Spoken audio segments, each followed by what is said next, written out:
ñu amaan mbégte dikkaat ak yéen ci beneen plateau gannaaw bi ñu leen nuyoo tey ñuy dalal suñu ay naataangoo journaliste fare fële ci yeneen organe de presse ñu am honneur ak plaisir tamit dalal monsieur le ministre Matar Ba monsieur le ministre ñu ngi lay nuyu. maa ngi lay fay Bamba di nuyu waa Dakaractu yëpp di nuyu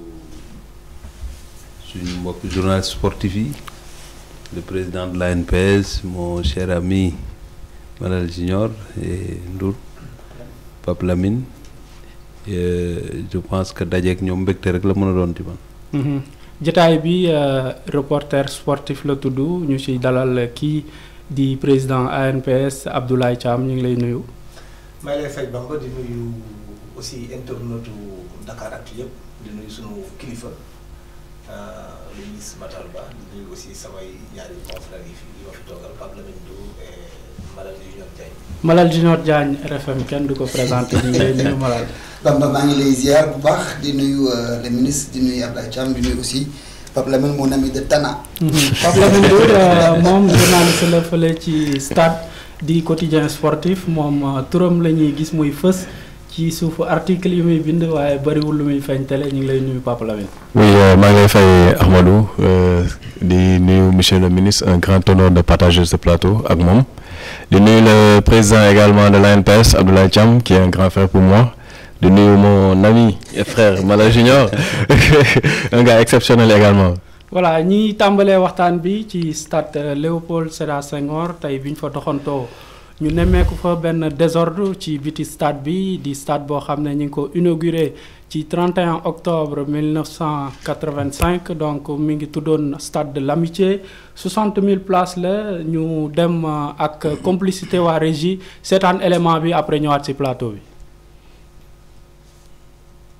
xarkanamu stade Léopold Sédar Senghor wuute lool ak bërëb tàggatukaay yaram yi fare ci ni réew Afrique yi tey ci àllarba ji sunu ay ndaw ba ñu fa doxantoo lii la ñu fa gis jaaykatu bitik mbagg mécanicien raxaskatu woto muru stade bi di wone misaal bi ne ñàkk toppatoo am na fi bu baax a baax ci bile stade nga xam ne moo gën a rëy ci Sénégal. stade amitié bi moom comme ñun ñu nekk sportif di entraîner ci biir stade lii moom ñun moom kontaan ñun moom dañ si xaw a mer quoi ndax lii moom kontaan ndax lii jaaduwul boo xoolee alentour stade bi en tant que stade Léopold Sédar Senghor stade bu gën a mag presque Sénégal loolu moom mën nañ ko wax yow boo ñëwee di fekk mbalit yi ba pare tali bi c'est désordonné oto yi nu leen neex la ñuy jaar yooyu noonu kenn mënul comprendre. maa ngi dëkk cité Mixa waaw ma doon doxantu nii wante laaj yi ngeen di laaj nii am na solo lool ndax stade bi nga gis nii tey mooy suñu stade national. wante gis nañ ni condition yu mu mel nii franchement c'est très diable quoi parce que gis nañ nu mu tilimee nu mu salté xam nga c'est pas bien entretenu te franchement moom mooy suñu stade national franchement waroon na gën a mën a sell daal war nañ ko gën a mën a defaraat parce que y a trop de désordre y a trop de poubelles avec les voitures là franchement c'est désastreux daal. man maa ngi tudd Mamadou Cissé maa ngi dëkk cité Mixa bi am boo xoolee lu ma ni stade buñ ne stade dafa war a am parking noonu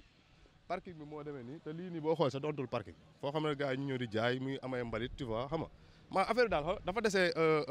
organisé daal dese na rafet daal vraiment xam nga ñu xool ni gars yi état bi jóg si xoolaat image bi xam nga gën ko yeesalaat daal waaw. stade bi moom ni ñu ko gisee moom xam nga kenn rafetul ko parce que stade bi rafetul parce que boo xoolee environnement bi ñi ni di jaay si entour bi xam nga loolu rafetul te et puis mbalit yaa ngi fii partout te et puis Lions yi footballoon nañ Thiès te boo xoolee stade bu Thiès moo gën a bon pelouse bi dara rafetu ci Sadio Mané wax na si sax dañoo bëgg stade bu propre bu rafet moo xamante ni benn jaaykat du taxaw si mbedd mi si biti si buntu beeg yooyu loolu la ñu bëgg Macky Sall yow la ñuy waxal nag loolu la ñu bëgg stade bu rafet. moi je pense que y a beaucoup à faire parce que lii stade bu day nii c'est pas normal que mu am ce désordre là parce que vraiment il y a beaucoup à refaire war nañu c'est-à-dire que tout ce qu'il y a ici comme mécanicien normalement c'est-à-dire qu'il faut les enlever referaat pratiquement alentour bi environnement bi defaraat ko ba mu gën baax nii quoi parce que là vraiment c'est-à-dire que bon c'est pas digne du stade Léopold Sédar Senghor quoi vraiment il y a beaucoup à faire quoi. ñi faree Parcelles Unité 26 Cité Mixta ak HLM Grand Médine di sàkku ci nguur gi mu am taxaw seetlu ci melokaanu stade Léopold Sédar Senghor. xarkanamu stade ñoo ko gisandoo ak complicité waa régie loolu mooy li ñu leen indiloon di benn reportage bu ñu amal fële ci stade Léopold Sédar Senghor Malal Junior commentaire ngir image yooyu nga gis. image yi de sigilul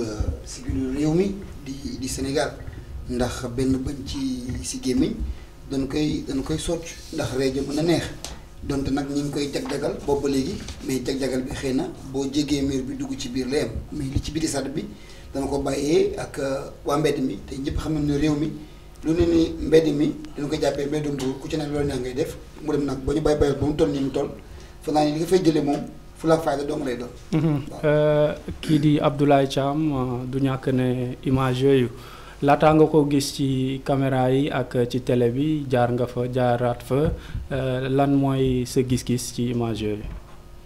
bon man pour man lii débat la boo xam ne wax nañ ko waxaat ko le conseil est là donc li am solo mooy d'abord que ne effectivement Sénégal yelloo na ak stade bu gën a d'abord baax stade bi nii ñu ngi ko waxee léegi dernière infrastructure sportive lu am dimension boobu 1985 lañ ko posé woon mais aussi su fekkente ne am na benn responsabilité boo xam ne ci gestion stade bi boo xam ne mun nañ ko yóbbu ci wàllum état bi aussi am na comportement civisme parce que ñi ni nga ñi nii yëpp du ñu ay Maliens du ñu ay Guinéens du ñu ay Nigériens du ñu ay dara ce sont des Sénégalais ñi fa teg seen pono c'est ay Sénégalais ñi fa taxaw foofu di jaay c'est des Sénégalais ñi fa taxaw di tuur ndox aussi mbalit ak yooyu yëpp c'est des Sénégalais donc il faut d'abord que ñu def suñu propre introspection bu ñu jàppee ne wax bàyyi nga fi wax benn wax bu am solo wax mbedd bi mbedd buur la wala lii kenn moomu ko affaire bi day dox du question de léegi dañuy dem ba benn moment sax nit ki day jógee fële ñëw gaare sa buntu kër bàyyi foofu oto bu yàqu waxuma sax stade dans tous les domaines donc affaire bi état bi dafa am lu mu war a def mais aussi sénégalais yi ñooy def seen propre introspection xam ne réew mi bu baaxee hygiène de vie dafa am solo environnement bi pour mu sain dafa am solo mais su fekkente ne yow da ngay def lu la neex yow li nga toppatoo rek mooy li sa biir kër li nekk ci biti faale woo ko aussi même su fekkente ne réglé nañu stade bi am na yeneen yu ëpp solo stade bi sax loo xam ne ñi réglé donc aussi il faut qu'on fasse notre propre introspection pour ñu mun a jàpp loo xam ne lii service public la ñun ñoo ko moomal suñu bopp bu yàqoo aussi c'est avec l'argent du contribuable qu'on va le faire du xaalis chef de l'État la ñuy jël di dugal foofu sa impôt keneen ak impôt président de la République impôt premier ministre lañ fay dugalaat donc affaire bi si ñun la d'abord balaa ñuy jéem a wax ñeneen. ñuy fàttali Ablaye ne stade Léopold Sédar Senghor du football lekk lañ fay def naam sport boobu moo fa gën a fës. ñu ngi fay def athlétisme di fa def karaté ak yu ni mel Papa Lamine image yi nga gis d'abord ban commentaire nga ci indi. waa image yi c'est vrai que du image yi donné lu rafet si peut-être pour l'œil extérieur. Mais il faut damay replacer le contexte de la construction du stade qui date de 85 bu ñuy construire stade bi fii nii au niveau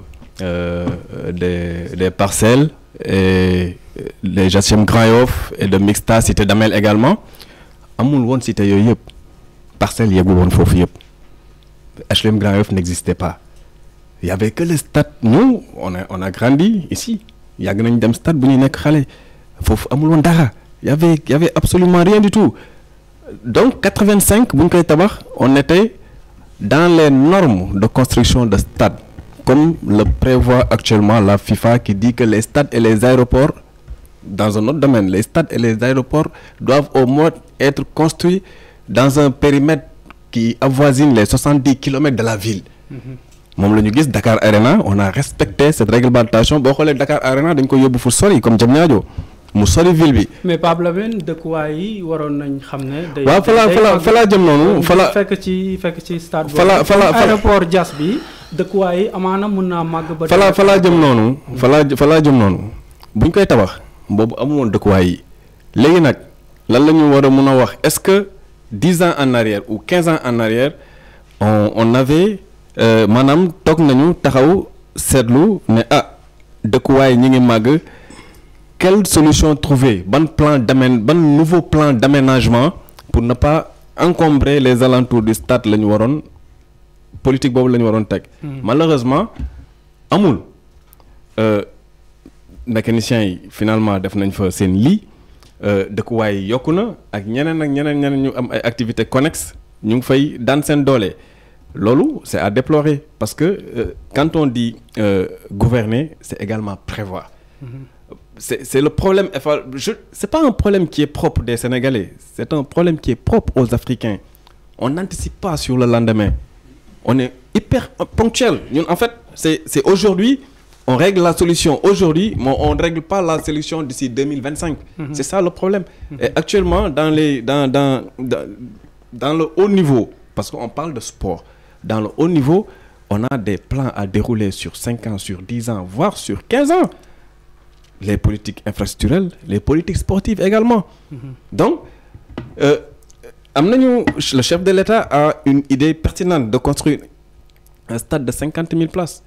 Je pense qu'aujourd'hui, donner yep dal ci Léopold Senghor. Mo ñu dal également ci Demba Diop hein. Dinañ ci ñëw Pape Lamine mi ngi noonu stade Léopold Sédar Senghor donc président Abdou Diouf moo ko inauguré woon Malal Nguur teew na ci plateau bi du ñàkk mu wax ñu lan mooy responsabilité état ci li ñu gis noonu. dëgg la Bamba damay ñaawlu comme ñëpp rek li ñu jot a gis ci alentouru stade Léopold Senghor. Peut-être un jour di nga def reportage aussi pour demander ña fa toog lu tax ñu toog fa. lu tax ñu toog fa aussi bàyyi seen environnement immédiat. mu mel noo xam ne ku gis sa xol du neex. parce que par contre ay nit mënoon nañ fa nekk te boo fa jaaree sa xol sedd parce que dinañ ko entretenir. ce qui ne s'est pas fait donc bu fekkee ne lu mel noonu dafa am li gën ci réew mooy lu xew ku nekk jël sa casquette bi nga ci moom. casquette bi ci état bi moom mooy 2014 moi quand je suis arrivé c'était le même environnement bi ñu ma nommé fraîchement ma ñëw fekk Léopold nekk en chantier mais déguerpir nañ leen fii avec la police des Parcelles Assainies mais bi ñu leen déguerpiré dégg nga réew mi yëpp naan bàyyi leen ñu liggéey coow li ne kur ci réew mi terewul bi ñuy laata dem élection présidentielle déggoon ngeen ñu joxe ay sommation pour jëlewaat leen fi peut-être contexte tax na jëlewuñ leen fi moment boobu parce que dañu xam ne dañu am ci fan yi ñuy ñëw wala weer yi di ñëw dañu war a tëj Léopold Senghor pour defaat ci 30 milliards pour mun ko transformer def ko infrastructure de dernière génération ku wax loolu nag wax ne ñii fii ñu nekk àla kuliyalin dinañ fi jógee bu ñu fi jógee aussi programme boobu dina intégrer ñu bañatee bàyyi assiette foncière bi noonu mu libre ba ku ñëw def lu la neex. am nañ ci ay idée comme def fa ay terrain handball def fa ay terrain basket bu ko defee xale yi di fa dem di tàggat yaram loolu ci ay projets yu bari la am na projet yeneen ak yeneen yoo xam ne dañ ko def aux alentours de Léopold Senghor pour que li ñu fa gis dootuñu ko gis même bu fekkee ne au niveau de la direction du stade am na lu ñu waroon def te defuñu ko parce que ñooñu amuñu une police pour déguerpir nit ñi mais sénégalais yi il faut ñu am la culture de la citoyenneté ba nga xamante foo mënti nekk da nga koy jàppe ni loo moom nga yaxanal ko yor ko ni ñu ko war a yore. donc loolu war nañ ko comprendre ci biir reportage bi ñu ngi ñuy laaj beneen stade loolu moom le président Macky Sall wax na ko ba pare 50 000 places à Diamniadio bi ñu ñëwee Moscou la ne dafa am ambition li mu gis foofu mu def ko Sénégal te loolu du yàgg ñu dugg ci lu mel noonu. pour wax rek pour daaneel stade du Diamniadio boobu nga tudd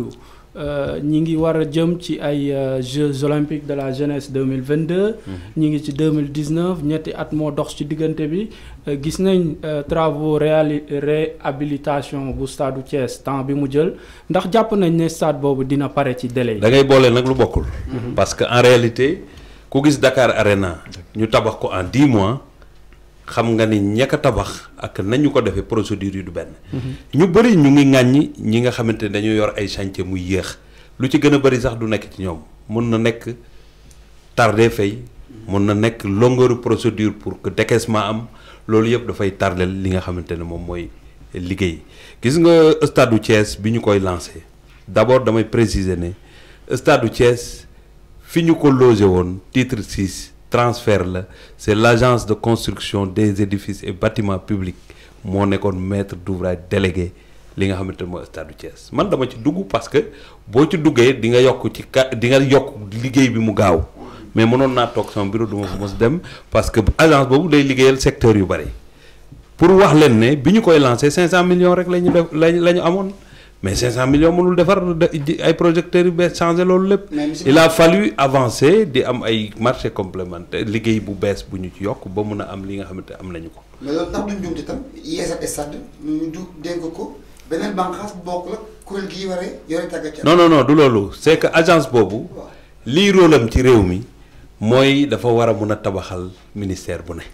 du ñun rek enseignement supérieur tey bu ngeen déggee l'université de Ziguinchor da ngeen di dégg toujours bu fa ministre de l'enseignement supérieur di dem directrice agence bi day ànd ak moom parce que maître d'ouvrage délégué la dafa am ay nit ñu seen xam-xam màcc ci contrôler joxe marché xam li ñuy liggéey ñu nekk foofu ñoom ñooy toppal état bi. mais monsieur le ministre bu ñu descendee ci construction stade yi wala réhabilitation yi comme ni ñu ko waxee gis nañ ñu bëri jàpp ne dañu war a promouvoir lii ñu naan expertise locale bi maanaam ñi nga xam ne ñooy ay entrepreneur nekk ci dëkk bi ñu jox leen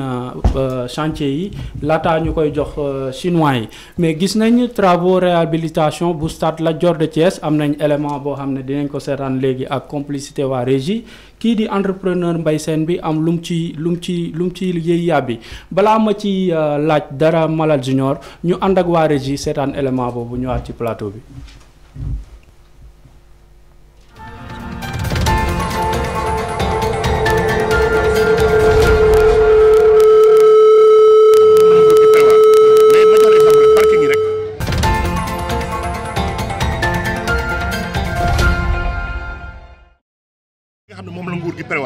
mais ma jox la exemple rek parking yi rek def naa ci 97 millions ci parking kese loolu kenn prévoir ko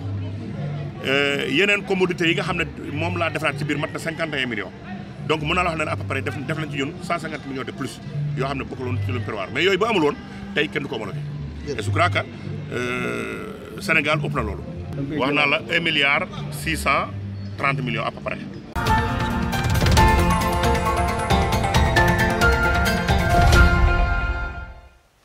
voilà gannaaw bi ñu seetaanee élément boobu précision bi ñuy def rek mooy image yi ñu ngi ko jël 4 jours avant équipe nationale di jouer ak Madagascar fële ca Thiès voilà ñi ngi lancé woon travaux yi foofu ci jeudi 4 juin premier ministre moo ko lancé woon 3 ans après entrepreneur bi joxe na ay chiffres tudd na 1 milliard et quelque monsieur le ministre 1 milliard et quelque ñu def ko ci stade war ci jouer à 4 jours mu mel nii ban réponse ngay joxe. Bamba je bugguma confusion par exemple parce que nag en réalité stade bi li nga war ne bu fekkoon ne looloo fa ne duñ ko homologué match du fa am même bu dee 4 jours la les réserves ont été levées parce que ñi ko homologué c'est pas des Sénégalais ils le font pas pour les beaux yeux des Sénégalais dañu am lu tax ñu homologué ko pour ñu mën fa match parce que nag je pense que l'ambition il est là. Sénégalais bu ne war nga am ambition man bu may avancé damay gestu 2014 bu fekkoon ne lii moo am Sénégal du joué ak Égypte fii Sénégal le 5 septembre tey coow li amoon na ci stade boobu mais dañ doon naan bu ñu joué wul Thiès joué Dakar kon kay bu ñu ne dara new fi am na lu fi ne mais peut-être dañu bëgg lu gën loolu mën naa ko d'accord l'entrepreneur ce qu'il est en train de dire mu ngi expliquer c'est son droit mais man li ma gëm te waxoon ko mooy bu ñu waree jouer mois de mars au Sénégal puisque dañu envisager tëj Léopold Senghor il faut qu'on trouve une alternative à Léopold Senghor parce que boo ko deful Sénégal day génn réewam dem jouer ji feneen te loolu c'est une question de souveraineté. Malal 2014 situation bu mel nii fekkoon mu am maanaam ñu war a jouer stade di daw di defar gazon ak yooyu ndax tey Sénégal dañu war a dëkk ci au dernier moment ñuy defar stade ngir di fa mën a football. non loolu moom réew mi war nañ ko weesu te boo déggee suñu autorités yi ni ñuy waxee dañu am ambition génne ñu parce que bu ñu waxee ni dañuy defar stade bu bees 50 000 places Diamniadio ministre mu ngi ni dañuy def 30 milliards pour réhabiliter Léopold Sédar Senghor ñàkkul nii dina yëkkati kàddu jëm ci stade Demba Diop bi nga xam ni fa lañ doon ëpp nañuy pratiquer sport foog naa ne yooyu suñu ko jàngalee war na mën a weesu fi ñu nekk nii. on est en retard c'est vrai boo ko comparé dëkku naar yi ak dëkk yi nga xam ne mooy Afrique du Sud on est en retard ci plan boobu waaye yéex a jóg taxul taxut a yegg fa nga jëm yaafus mooy tax a yegg fa nga jëm te gars yi wane ñu yaafus léegi li ñuy sàkku ci ñoom mooy ñu làbbali fas bi. Papa Lamine tukki nga gis nga stade bitim réew yi ñi nga xam ne ñooy sélection yi faral ci yeneen dëkk yi seen stade yi nu mel Sénégal xaw naa wuute tuuti ban jàngat nga ci def en tant que journaliste. waaw bon boo xoolee tamit gouvernement yi fi précédé ñu si bëri tamit amuñu woon benn vision sportive dans la construction des infrastructures sportives te modèle stade yu ñu am sax Sénégal c'est des modèles désuets vétustes stade melatul nii c'est ça. partout dans le monde boo demee les stades maintenant c'est un lieu de loisir d'abord avant même de pratiquer le sport dañuy dem ak seen famille le matin il y a des commodités qui sont là-bas ñu yendu fa def lu leen neex ba heure match bi ñu wàcc ndànk ci gradin yi ñu seetaan match bu ñu war a seetaan wala ñu seetaan athlètes yu war a daw modèle stade sénégalais bi sax dañ ko war a repenser parce que modèle bi les modèles yu ma gis fii Sénégal ça n'existe plus dans ce monde en plus l'autre chose mooy la gestion même de nos infrastructures sportives souvent les directeurs sont des inspecteurs des sports est-ce que ñooñu ils sont assez outillés pour rentabiliser cette infrastructure-là parce que tamit infrastructure sportive da nga koy rentabiliser comment rentabiliser ça da nga koy jox peut-être une agence externe qui pourra gérer les infrastructures 1 2 wala nga jox ko un manager des sports qui au moins va réfléchir sur comment au-delà même de l'appui du ministère des sports ou bien au-delà même de l'appui du gouvernement eux qu'ils se prennent en charge également parce que on les a dañ leen confier benn affaire. varier les sources de revenus. merci beaucoup dañ leen confier benn affaire te loolu ñu leen confier noonu ñoom seen prérogative la pour ñu xalaat si comment aller chercher des ressources additionnelles pour le bon fonctionnement de l'infrastructure te loolu noonu tamit ça va profil la de. doo xëy gis benn Pape Lamine boo xam ne ci clavier am lay toog di waxu football nga xëy na ko kaa gérer ma stade bi.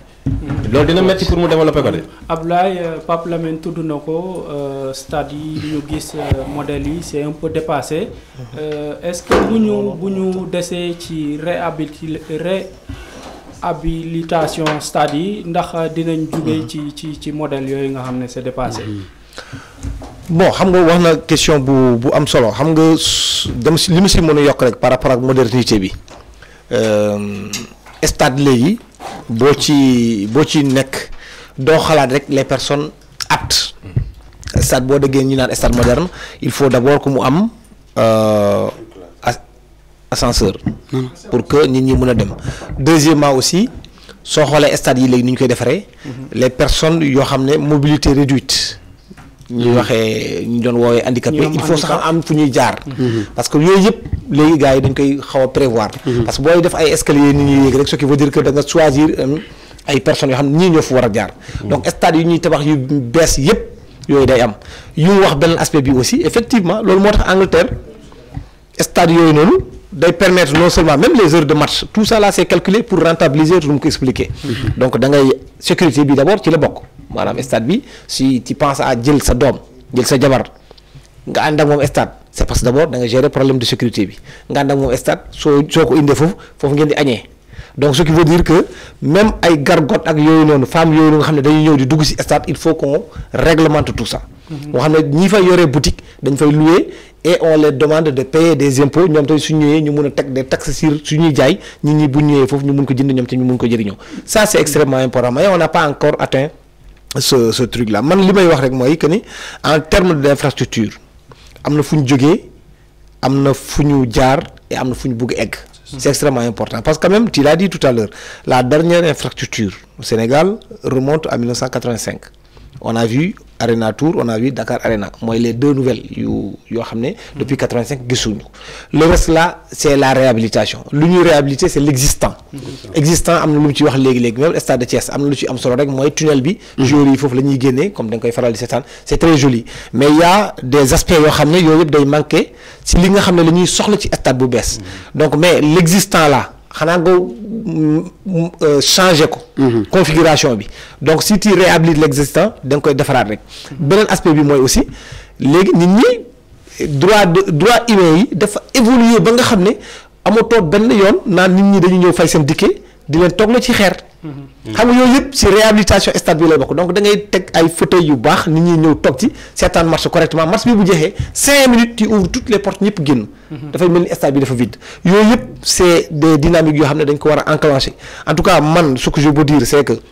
effectivement Sénégal en termes de sport on doit dépasser un stade A ñu dem ci stade B parce que wax dëgg yàlla notre pays compte. et sport du tàggat yaram rek. Il y a beaucoup d'aspects yoo xam ne ñoo wax nañ ko waxaat ko sur le plan économique sur le plan touristique lu mu mën a indi réew mi bëri na donc surtout encore boo demee ñuy xëccoo li nga doon wax léegi Jeux olympiques pour la première fois dans l'histoire waxuma la sax africain di ko xëccoo ñu jël ko ñu jox ko Sénégal ça représente quelque chose première fois Jeux olympiques ñu koy indi ban dëkk sa réew nga koy indi donc certainement le stade bi Macky Sall wax da koy mettre en place a joué un très grand rôle et les autres infrastructures donc dynamique boobu buñ ko bàyyi li ñu wax li ñu def léegi-léegi ci stade de Thiès c'est ça qui est extrêmement important la décentralisation ce n'est pas normal que ñu am des lions que moi j'appelle des lions de Dakar il faut qu'on ait des lions du Sénégal pour quelle raison l'équipe nationale du Sénégal du mën a dem football Saint-Louis yow tu as organisé ici des tournois africains tu as vu match boo xam ne équipe nationale du Sénégal footballul Mbour waaye jongante diggante Nigéria ak Mali stade bi fees dell ku koy feesal ce n'est pas des Nigérians et c'est des Mbourois ñoo fa ñëw contrairement quand tu vas dans les pays maghrébins du Coupe d'Afrique lañ jëm tu vas voir à part match boo xam ne Égypte day football au stade national du Caire tous les autres stades c'est vide sénégalais dafa bëgg sport donc dynamique boobu il faut ñu continuer ko surtout dans la sous-région en Côte d'Ivoire su la neexee nga jouer Bouaké su la neexee nga jouer Abidjan au Mali su la neexee nga jouer Sikasso su la neexee nga jouer Bamako su la neexee nga dem feneen Sénégal war nañ am possibilité aussi suñu neexee ñu football Dakar suñu neexee ñu dem Thiès suñu neexee ñu dem Fatick suñu neexee ñu dem Diourbel parce que dans l'histoire de ce pays-là il n'y a que 2 fois bii mooy 3e fois muy am 1976 ñu déplacé wu dem football Kaolack 1995 ñu déplacé wu dem football Ziguinchor bii mooy 3e fois équipe nationale du Sénégal di génn Dakar di dem football Thiès donc il faut rester dans cette dynamique. En tout cas dynamique ku décentraliser match Sénégal yooyu am na solo mais monsieur le ministre bu ma rebondir ci Papa Lamine li mu wax sànq par rapport ak modèle stade yu dépassé yi est-ce que tey jotul au lieu ñuy réhabiliter ñuy raser ngir defal lu bees pour mën a répondre aux normes. Bamba nag leen rek laa bëgg nga may ma mooy il faut nga may bàyyi may développer parce que li ngeen may laaj je parle au nom d'un gouvernement d'un président de la République bu am vision ci wàllu tàggat yaram te wax na ko léegi Ndour avant le président Macky Sall budget ministère des sports du loon dara c'est avec le président Macky Sall ñuy atteindre ay 17 milliards jëm 18 milliards c'est avec le président Macky Sall ñuy jël l'argent du budget sénégalais bañ a dem ñaani budget consolidé d'investissement di ko def ci ay infrastructures sportives te nekk ci pays boo xam ne tout est priorité donc il faut être un président bu xam le rôle du sport dans le développement économique et social d'un pays pour mën a teg sa loxo ci le développement des infrastructures kon néew ma lépp yemb na mais nit ñaa ngi tegi jéego réhabilitation wax ngeen ko tey bu fekkoon ne dañu raser li fi nekk yëpp match du fi am nit ant sol yére ak su mu yére nag il faut yaramu neen am ci dañoo fekk réew moo xam ne amul infrastructure sportive ñu nekk ci di def boo demee dans la banlieue am na ay petites infrastructures sportives yu permettre ñu développer le football ak et le sport terewul ñu boole ko ak la construction de nouvelles infrastructures yoo xam ne c'est des infrastructures de dernière génération c'est pas un hasard boo demee arène nationale doo fa fekk ciment bu nit toog da nga fay fekk ay chaises yu nit toog nga dem Dakar Arena c'est pareil stade bu bees bi ngay gis nii c'est pareil Léopold Senghor sous peu ça sera pareil te bu du ñu yem foofu parce que moment bi ñuy tëj Léopold Senghor dañu nar a tëj Lamine Gueye bu Kaolack tëj Elimanel Fall bu Diourbel tëj Aline Sitoé Diatta bu Ziguinchor te dinañ wut ay alternative pour équipe yi foofu mun di jouer mais dañ ko war a defar ay infrastructures yu permettre ay matchs internationaux mun fa am gis ngeen ci budget Sénégal bii maître Babacar Seye dañ ko war a defaraat parce que laaj na tey équipe nationale bu baree football war a mën a dem Saint-Louis football yi kon li gënoon a jafe mooy la décision politique pour dugal xaalis ci infrastructure sportive parce que la vision du chef de l'État mooy sport mënut a performant boo amul foo ko defee fu jaadu kon d'accord naa jàmbat bi mais jàmbat bi dafa war a ànd ak aussi di valoriser li nga xamante jot nañ ko def tey boo demee stade Ndiaré Guédiawaye am na ñaari stade yu nit mën a fubale. boo demee Ngalandou Diouf toog nañ 9 ans kenn ubbi fa stade. fii 2005 lañ tëj stade Lat Dior bi. kon d'accord naa ñu ne y a des manquements maintenant quand tu viens au niveau de la gestion boo gisee gestion bi difficile Pape tey boo jëloon benn manager dugal ko ci stade bu mel ni stade Lat Dior dina mun a valoriser tuuti mooy am na centre d'accueil bu fa ne mun na jël ay équipe et cetera mais ça ne suffit pas tant que ñu ngi am forme stade yi dafay jafe tant que ñu ngi am déficit en infrastructure sportive. day am surcharge utilisation day tax durée de vie bi day wàññeeku. loolu day impacter mais la seconde chose c'est le civisme aussi parce que bu fekkee da ngay dem ci stade xeex dajji la fa ne génn. du gaaw a jekk. mais am na aussi beneen affaire boo xamante dañ ci war a teg suñu loxo tey boo ne li ñu war a def arène nationale parce que nekkul ne établissement public bu ne am na droit jël xaalis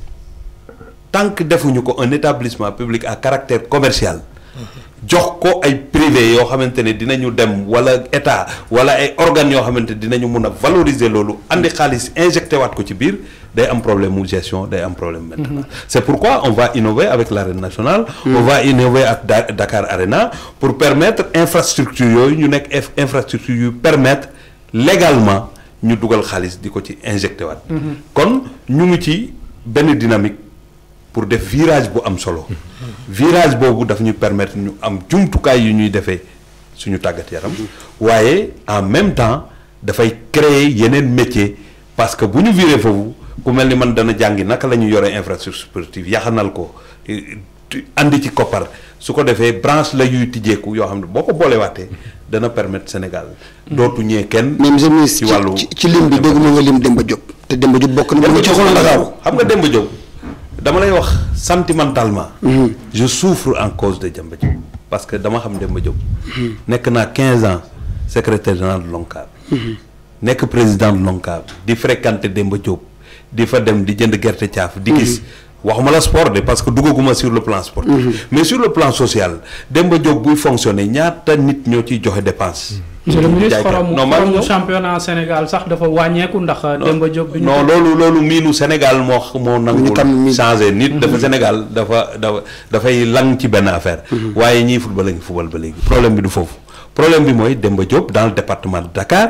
su fonctionné wul day handicaper le département de Dakar. nga xam ne mooy compter le plus de clubs di compter le plus d'ASC donc day gàllankoor. moo tax ma ne sur le plan social am na ñu fa daan liggéey mënatuñoo liggéey. mais Demba Diop tëjam c'est pas la volonté du ministre des sports. c'est un rapport de la protection civile. parce que bi loolu daanoo ma xool ko yóbbu fay expert ñu dalal sama xel ne ma war naa mën a nekk ma ànd fa ak le ministre Aly Ngouille Ndiaye ministre de l'intérieur mu ànd ak la protection civile dañu ne nañ ko tëj. kenn dootu jël risque tijji ko tant que defaruñ ko. deux solutions nag moo am y a une solution structurelle boo xamante ne boobu il faut ñu raser Demba Diop. defaraat ko infrastructure de dernière génération am na benn pàcc koo xam mën nañ ko def avec la FIFA mais boobu day fekk mu am charte bu ñu seq ak fédération jox leen ko mu nekk stade fédéral. ou bien ñu wuuti kopparu réew mi wala ay privé ñu defaraat ko solution conjoncturelle bi nag mooy étude bi ñu def nga xam ne il faut mettre presque 400 millions pour que la fa toj ñu defaraat ko joxaat. stade bi protection civile ñu saytu ko bindaat beneen rapport ne nañ ko tijji. donc ñaar yooyu la ñu nekk te bi gën a jege tey am na waxtaan nañu le président de la FIFA waxtaan na ceeg le président Macky Sall waxtaan na ceeg Augustin Senghor président de la fédération ñu toog mais jàpp naa ne bu naree dox diir te loolu démarré gul wala ñu xam ne ñoom buñ ci bëggee def fi fond dina jël temps lu yàgg a yàgg on sera. L'État le ministère des sports dana wuti pexe pour que Demba Diop fii ñu jëm ñu mën ko tijji pour permettre au département de Dakar de souffler un peu en attendant comme ni ma leen wax la solution structurelle ñu Demba Diop comme stade fédéral idée bu rafet la mais Malal balaa ma lay jox kàddu gi damay dëggal li ministre des sports wax sànq jëm ci wàllu civisme. ndax tey stade yi lu bari lu koy yàq bokk na ci ñi nga xam ne ñoo fay ñëw di ko utiliser. Malal Junior yow nga yàgg génn. di gis ay stade fële bitim réew ndax mën nga ñu defal benn comparaison par rapport ak li nga gis bitim réew ak li nga gis Sénégal. ah da ngay xool ngontum 404 ak bu 4-4 4 dong nga leen boole stade yi am ci réew mi ak ñu koy jëfandikoo ak stade am ci tubaab bi ak ñu koy jëfandikoo yàlla yaali ndax tubaab yi bu ñu yoree seen mbuus def ca sandwich maam butéelu boisson ak kaasi plastique bu ñu paree dañu ci poubelle ba. jël seen temps tànn ko kayit gi fii plastique bi fii verre bi fii duñu sànni ci suuf même xooletu banaan duñu sànni ci suuf ñun nag fii da nga naan sa café Touba ci stade bi sànni ci tribune bi xooli sa gerte caaf sànni ci tribune bi yéey sa màcc sa crème sànni ci tribune bi jóg ñibbi boo génnee saw ci miir bi jéggi dem. waaw loolu lu ci nit mën. Papa Lamine ñàkk dagg barrière yi nga xam ne moo nekk ci autoroute à péage bi te Macky Sall tudd ko ci inauguration Ila Touba bi maanaam grillage yi wër autoroute bi di ko dagg ba nag yi di accéder ci kii bi nu mu ñàkkee jaadu noonu la yàq stade yi tamit ñàkkee jaadu civisme boobu du ñàkk Papa Lamine nga am loo ci indi. bon xam nga Sénégal moom dañoo bàyyi benn baat mu law muy mbedd bi mbedd buur la. C'est dangereux. Trop. Quand le mbedd là devient mbedd bourg, ça devient de l'anarchie. C'est ça. Il faut des fois également yenn dérives yi parce que c'est des dérives ah mënoo ñëw xëy chaque jour ne stade bi ngay ñëw di seetaan sa club après nga mer nga toj oto jàmbur waxuma la sax ay grille stade wala ay vestiaire non ay oto jàmbur des gens qui viennent qui regardent le match comme toi nga toj oto tranquille tu rentres chez toi parce que lan da nga mer parce que lan arbitre bi moo sifflé football wala benn hors-jeu inexistant toi tu t'en prends pas à l'arbitre mais tu t'en prends à l'infrastructure ou bien à des personnes yoo xam ne dañu ñëw uniquement pour se faire plaisir regarder un match de football yooyu tamit il faut que ñun les Sénégalais parce que man j'ai l'habitude de le dire ci kii nii Sénégalais dafa jekk ci ku yaru mais Sénégalais ku réew la. bàlle ma ci baat bi de. waaw xamadi bokk. parce que manque de civisme daal parce que manque de civisme loolu tamit ignorance la. réew benn tamit. stade da ngay taxaw lu ma la wax dañuy defal nañ leen ay toilettes mais du ñu saw ci toilettes yi. ci ay mur la ñuy dem saw. wala ñu saw bañ ci def ndox. dañ ci def ndox day dem sax ba day am ay indication défense d'uriner amende machin loolu yëpp c'est des mesures yoo xam ne c'est dissuasives. mais kenn du la amende mais c'est juste pour une amende en fait consciencieuse. boo ñëwee sax lire défense d'uriner sax xel na la ah fii war moo fi soo de xaar ma dem uti douche bi loolu c'est le tribunal de la conscience. mais nag niveau d'appréhension yi bokkul. parce que société c'est une couche ku nekk ak fu muy jógee ku nekk ak éducation ku nekk ak nu mu jógee këram mais quand même il faut que ñun sénégalais am prise de conscience nga xam ne lii buñ ko yàqee après c'est ñun ñooy taxawaat également au niveau des médias au niveau des radios di fustiger di ŋaññi nit ñu ko yore liggéeyu ñu mais ñooñu ngay teg liggéey noonu yow bu nekkoon def nga sa liggéey doo teg ñooñu liggéey. bu nguur di defar population di yàq amaana du mën a développement du am waaye du gaaw Abdoulaye Thiam lan ngay wax un peu ci problème mu civisme bi nga xam ne usager stade yi ñu ngi koy am. bon répétition rek lay doon mais xam nga aussi y a une question quand même de patriotisme. loolu aussi lu am solo la quand il parle du civisme forcément il faut que patriotisme bi dugg si soo demee benn moment tu te glorifies que sama dëkk réaliser nañu lii def nañ lii parce que boo demee tey jii aéroport Diass tu peux pas ne pas être fier. c'est pas possible. boo demee Dakar Arena tu peux pas ne pas être fier. loolu la les Américains là ak yeneen yi ngay dégg c'est la même chose gis nga ñun sax yenn saa sax da ngay gis. même si wàllum journaliste yi taskatu xibaar du loo xam yépp nga war a wax. surtout loolu ça soo ko waxee par exemple ça n'apporte rien à ton pays mais plutôt ça détruit son image. C'est extrêmement important. Et il faut pas que ñu penser qu'aussi nous ne sommes pas des ovnis nous ne sommes pas des êtres désincarnés. fii la juddoo màggee fii yaroo fii te kii fii donc quand ça avance c'est pour tout le monde. patriotisme bi aussi dafa am solo ci lépp lu ñu mënta def. je ne demande pas nag su fekkente ne lii da nga ko war a critiquer pour que ça change oui je suis d'accord. da ngay conscientiser parce que effectivement notre rôle aussi c'est de déconstruire. faire en sorte que pour que nit ñi prennent conscience. mais conscience bi si wàllum civisme bi par exemple pour trouver des solutions c'est qu'il faut sanctionner. Il faut que mu am ay sanctions su fekkente nag du am sanction tu considères que oui les gens là ils viennent ils font ce qu'ils veulent ils partent ça c'est un problème on ne peut pas prendre le gouverneur nga ñëw Léopold Sédar Senghor on dit tout le monde s'accorde que ce n'est pas une bonne chose il faut déguerpir tu déguerpis moment bi ngay déguerpir au moment où le gouverneur est là en train de déguerpir les gens tapent en haut d'en haut pour dire que ñii kat boo leen fi jëlee ça c'est un problème il y a tellement de pression. Même par rapport ak les habitations yu mu doon expliquer léegi mais c'est la réserve foncière qu'ils ont pris. La réserve foncière ça a commencé par le régime socialiste. Cité Damel fu mu nekk réserve foncière dafa demoon ba foofu. On n'avait pas le droit de mettre là-bas des habitations. Absolument. Mais il y a eu des pressions ci état bi gars yi cédé affaire bi jege si ba aujourd'hui Léopold Sédar Senghor est encerclé par des maisons alors que ça ne devait pas être comme ça. mbokk yi seetaan kon ñu fàttali leen ne yéen a ngi seen émission reporter sportif ñuy dugg ci ñaareelu pàcc bi war a am waxtaan ak Bour Gueweul.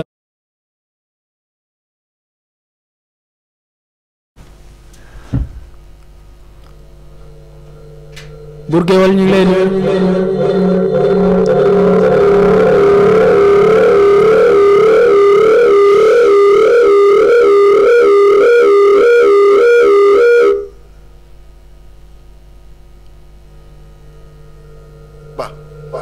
ñun ñi nga xam ne day làmb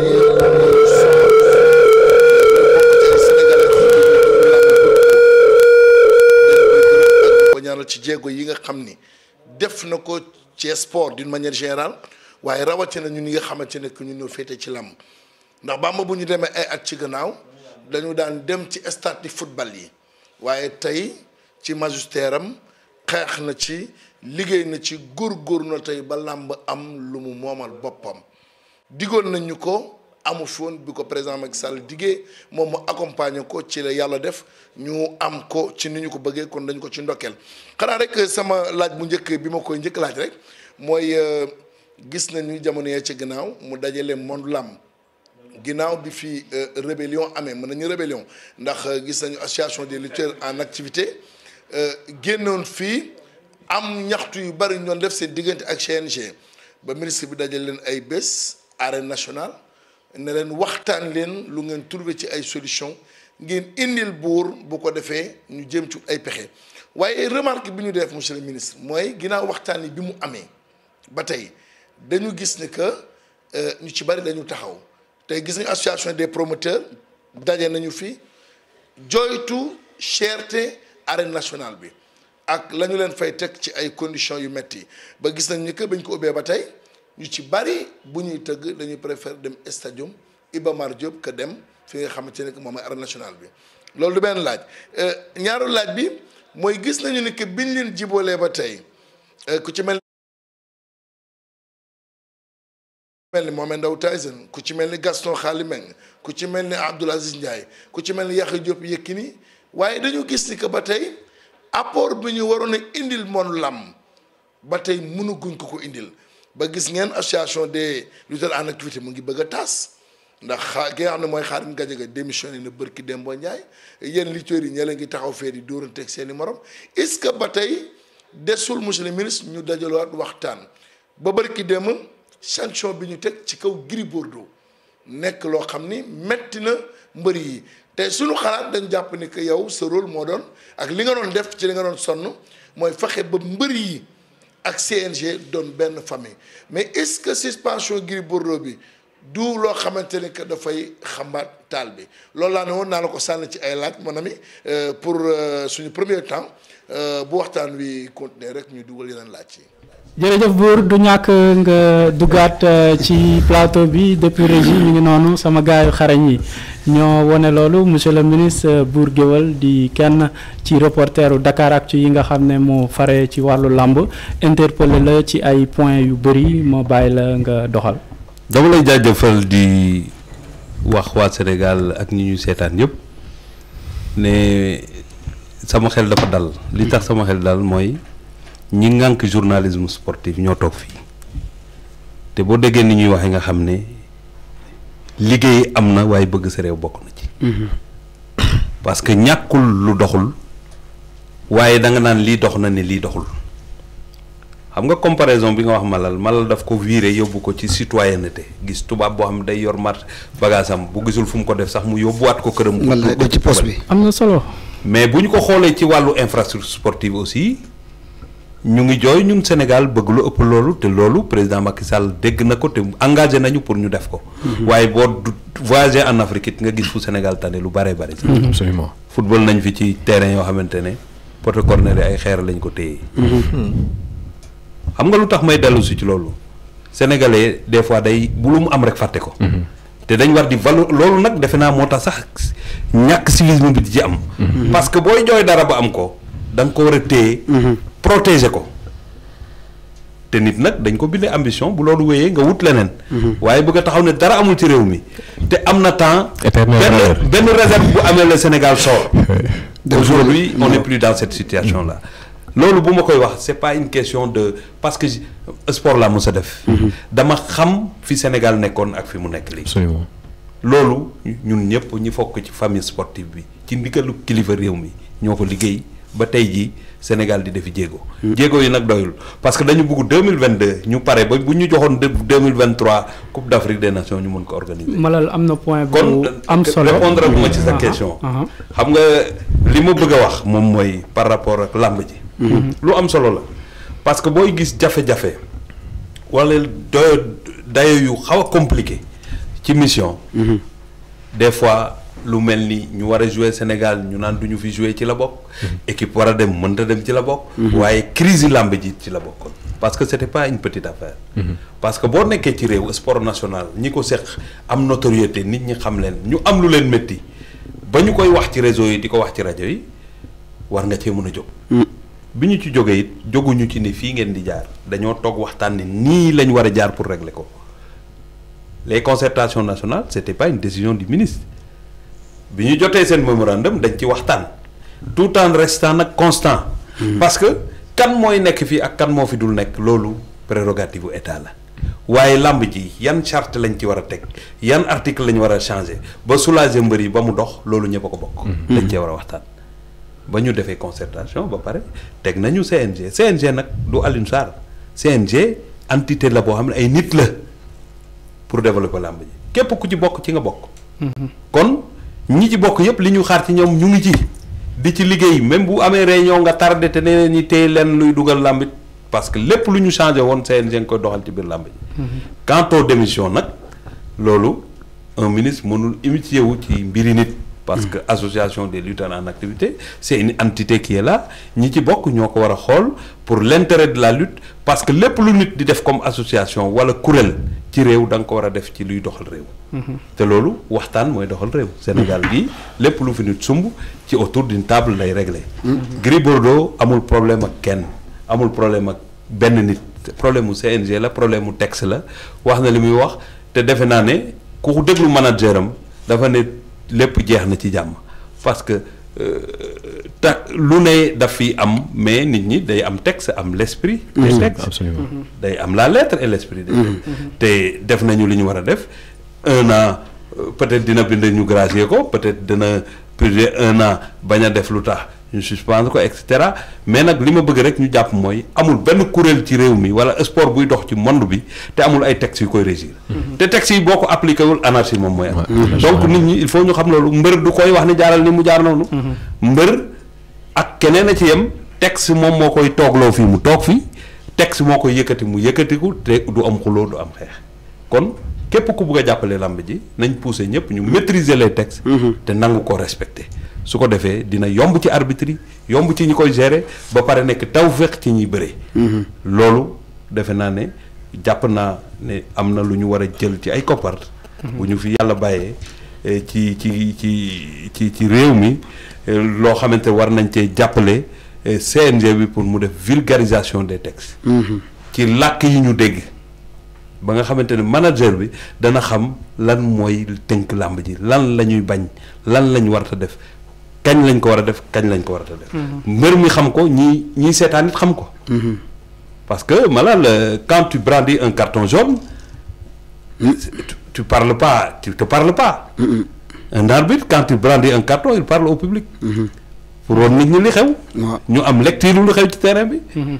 kon kay arbitre bi aussi moom rek boo xamee texte yi amul njëriñ. ñii seetaan dañu war a xam texte yi ba nga xam ne bu ñu sanctionné ñu xam ne jaadu na. kon loolu liggéey la boo xamante ne yéen bokk ngeen ci ñëpp. Malal balaa ma lay jox kàddu gi monsieur le ministre Bour Gueweul dafa évoqué benn question bu am solo tamit maanaam le fait que ñu construire arène nationale ba pare continuer di bëre fële ci stade Marius Ndiaye. loolu li ko indi lenn la rek. gis nga combat. stade Iba Mar Diop waaye. combat Modou Lo. Balla Gaye. Balla Gaye. mënoon nañ koo tëggee arène nationale. arène nationale moo ëpp Demba Diop capacité il faut que nit ñi xam loolu. absolument 22000 places assises ñoo nekk arène nationale. moo ëpp capacité Demba Diop. mais xam nga ne Eumeu Sène nu mu tuddati Modou Lo Balla Gaye xejul sax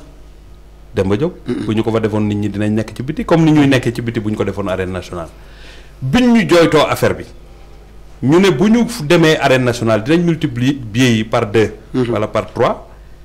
ñun ñu ànd ci ndimbal puisque yàquloon ci gestion stade bi dara ñu ne leen dem leen Léopold Senghor bu ko defee kenn du yokk billets yi parce que capacité da koy 60 000 places la loolu ndimbal la woon loolu tekkiwul ne suba bu làmb ju mel noonu amee dañuy dellu fële parce que dañuy tëj Léopold Senghor la règle li mu war a doon mooy tëggee arène nationale. il peut y avoir une exception mooy les jeunes promoteurs yi nga xam ne amuñ sponsor. ay lambu 1 million la. ay lambu 2 millions. loolu moom moo xëj Iba Mar Diop lamb yi ngeen dégg Iba Mar Diop c' est pas c'est pas des vingtaines de millions qu'on paye aux lutteurs. loolu rek moom moo tax ñu def ci xéwal pour permettre nit ñi nga xamante ne seen doole motagul noonu ñuy def fële mais loolu dañ koy def en même temps que arène nationale aussi di ami lamb. mais bu gaañ ne samedi prochain am na lamb. bu gaañ ne li ngeen di joxe arène nationale bi dafa diis ci ñoom. loolu yëpp c'est une mauvaise lecture. malal boo bëggoon dëgg Demba Diop di nga wut camion suuf. ay camion suuf. louer ay chaise louer sonorisation wut ay barrières écran géant façon bu ne di nga ci dugg boo ko évaluer ëpp na 2 millions pour organiser fa pour le moment on vous demande. booy dem arène nationale doo yóbbu lu dul sa sac boo def xaalis bi ngay jaay soo paree dem tout est là-bas mais normalement boo évaluer la nga daan def pour organiser man à leur place je préfère ma def loolu dem ci arène nationale bi organiser foofu comme nag dafa am structure de gestion yu ñu fa war a def te pareegul loolu moom moo tax ñuy waxtaan d'ailleurs dinañu waxtaan yooyu dina wéy ak direction des infrastructures ak les promoteurs de lutte ak ñi ci bokk yëpp pour que sensibilisation bi dugg ñu comprendre affaire bi ba xam ne c'est pas une question de plus de dépenses et même s'il y a un peu plus de dépenses dafa normal parce que environnement yi ngay tëggee ak fa ngay tëggee nekkatul benn. foofu laa doon ñëw sax parce que man xam nga lu ma mënul comprendre ci histoire arène nationale bi parce que yàgg nañu dégg les promoteurs les acteurs de la lutte. di yuuxu ne dañu war a am arène parce que stade yi ñuy dem di organiser seen combat yi moomuñu ko sport football bee ko moom yàgg nañ ko promoteur yàgg nañ ko wax tey yàlla def ñu tabaxal leen arène nationale tegal leen ay cahier de charge parce que tamit infrastructure de dernière génération sa waay doo ñëw ak le mouvement de la lutte là comment on les connaît en fait du am ay fenêtres yu ñuy ubbi il faut que la gestion soit rigoureuse bu ñu bëggee infrastructure bi également pérenne nekk dans la durée parce que tamit mënuñu tabax infrastructure def ci ay milliards. au bout de 3 ans ou 4 ans ñu war a dawaat di defaraat yeneen infrastructure war ñu nekk ci ay réhabilitation ñoom ñoo ko doon jox ñoytu ñu utal leen arène. ñu war a bëri dañu war a dem conformer au cahier de charge. C'est vrai que des fois comme le ministre wax les petits promoteurs n'ont pas assez de ressources de capacité financière pour abriter pour tenir leur combat dans l'arène nationale. Mais également foofu lañ leen jagleel lutte quand même c'est que mooy lu ñuy wax sànq on ne peut pas vouloir la chose et son contraire ku ñeme akara da ngay ñeme kaan yi ñoom ñoo ko doon joytu utal nañ leen arène nationale bon en fait arène bi pour bëri la. ils n'ont qu'à se conformer au cahier de charge. gis nga Bamba. heure bu ñu tegee li nga xamante moom lañ fa war a def te li ñu ci gis moom mooy mu am un conseil d'administration am un directeur am tout ce qu'il faut luy tax ñu mën ko gérer nañu war a xam ne làmb ju Matar Ba di tëgg Balla Gaye Eumeu Sène mënoo ci dépenser li Yawou Dial di bëree ak. Body Junior je sais pas quoi RFM parce que nit ñi dañuy analyser parce que tout dépend du combat tout dépend envergure du combat fu téeméeri nit di daje bokkul ak fu ñaari nit di daje te ñetti étage la normalement lamb ju ndaw sax nga fees premier étage bi waaye comme mënoo fees deuxième étage bi nga fees premier étage bi loolu nag defe naa ne ñun ñëpp ñoo ko bokk li nga wax moom mooy dëgg Sénégal dañuy masla di gérer mais li am solo mooy fii ñu jëm la règle c'est organisé à l'arène nationale. lu ci mënti am malal discipline l'exception nag ça peut être autre chose. discipline buy dajale lu tolloog 2000 pratiquants 2000 licenciés yoon la nguur am taxaw seetlu waaye ñiy pratiquer tamit war nañ am ay comportement yoo xam ne comme ni ko Pape Lamine waxee day salutaire 2000 licenciés mun nañ ko misaale ci entreprise bu am solo bu lamb di constituer Malal Junior ci Sénégal. xam nga lamb réew mi. donte suñu cosaan la li indi gàllankoor ak jafe-jafe bi si ëpp mooy ñi ko seex dañoo nawlantewul te ay nit bu ñuy ànd te nawlantewuñu joxante cër ak wegante du mun a am loolu